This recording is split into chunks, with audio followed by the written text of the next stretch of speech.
Les travaux de Michel Gauquelin en astrologie posent des problèmes qui n'ont peut-être pas été adressés, comme on dit en franglais, correctement. Parce que, au moment de la naissance, il est clair que l'enfant ne voit pas le ciel.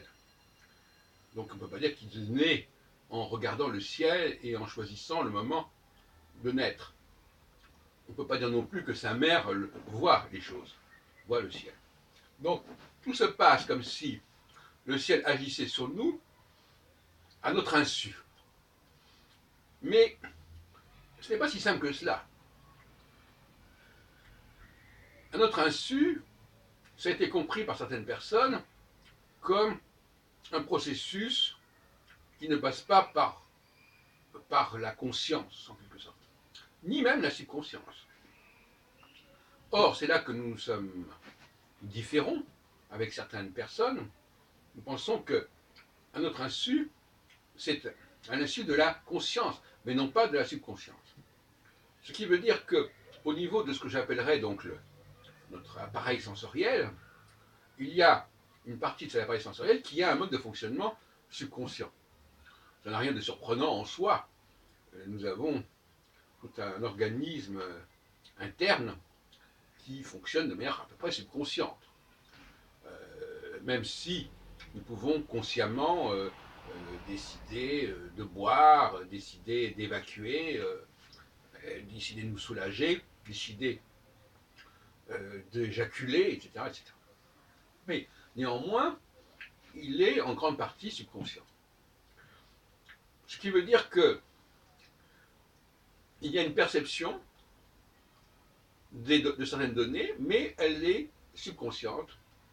Mais ce qui ne veut pas dire forcément, ni aucunement d'ailleurs, que ça ne passe pas par la conscience. Je dirais même que d'une certaine manière, pour que les choses soient subconscientes, il faut d'abord qu'elles aient été conscientes. C'est un débat aussi. Il y a ce que j'appelle la genèse historique. Il faut que les choses, de même que pour se séparer, il faut être rapproché. Pour être rapproché, il faut d'abord avoir été séparé. Pour monter, il faut déjà descendre. Pour descendre, il faut monter, etc.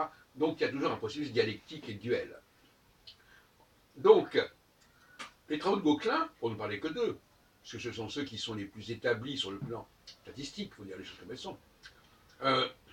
J'en parlais déjà en 86, dans mon ouvrage L'étrange histoire de l'astrologie, avec Serge Hutin, aux éditions Artefact, que je vous recommande.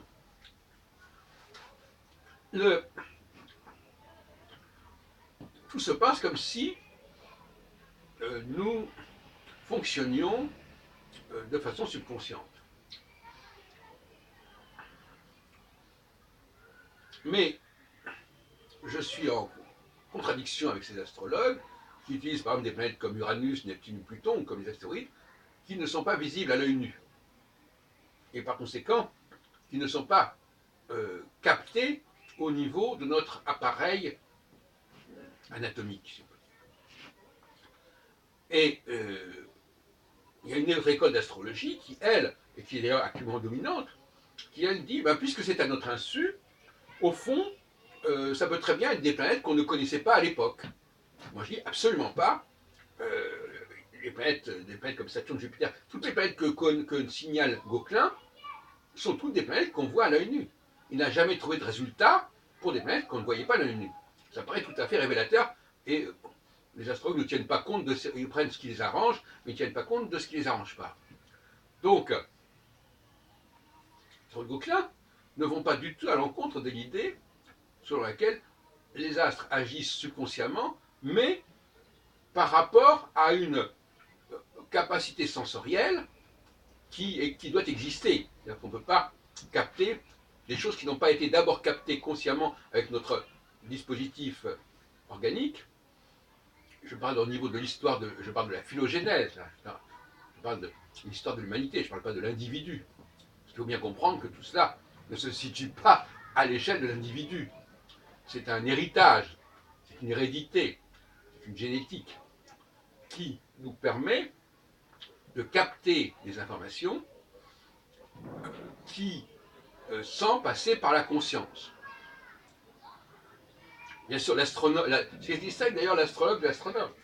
L'astronome, lui, il ne s'intéresse qu'à ce qui est observé consciemment par les appareils. Et l'astrologue, lui, il s'intéresse à ce qui est ressenti subconsciemment. Il y a déjà, dans ce sens-là, un dialogue de sourds. Parce que l'astrologue qui dit que les choses sont perçues subconsciemment n'a donc pas besoin, au niveau conscient, de connaître l'astronomie. Et l'astronome qui, lui, s'intéresse à ce qu'on peut observer consciemment, n'a pas besoin de l'idée sur laquelle nous capterions quelque chose des configurations cosmiques. Donc, ils ne sont pas sur le même plan. Ils ne parlent pas la même langue.